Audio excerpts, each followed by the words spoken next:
Viewers, আজকে আপনাদের সামনে খুবই চমৎকার একটা জিনিস শেয়ার করতে যাচ্ছি। সেটা আমিও জাস্ট অবাক হয়ে গেছি জিনিসটা দেখে।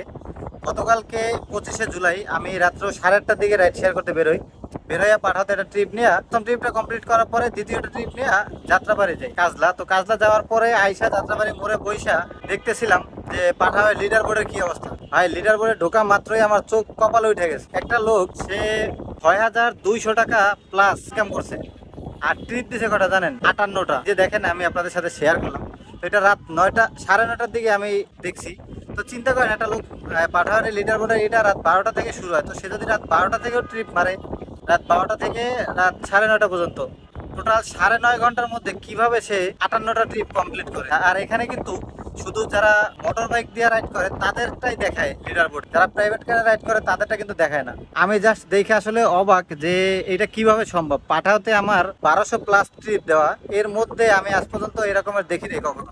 তো আসলে জিনিসটা খুব ইন্টারেস্টিং লাগলো, তাই আপনাদের সাথে শেয়ার করলাম। একটা লোক ঢাকা শহরের মতন জায়গায় কিভাবে 58টা ট্রিপ দিতে পারে সারাদিনের মধ্যে, ভাবেই ভাই সম্ভব না। আর অন্যান্য দিনের থেকেও শুক্রবার দিন বিকালে 5টার পর থেকে রাস্তাঘাটে প্রচুর পরিমাণে জ্যাম থাকে, প্রচুর পরিমাণে, যা বলার বাইরে।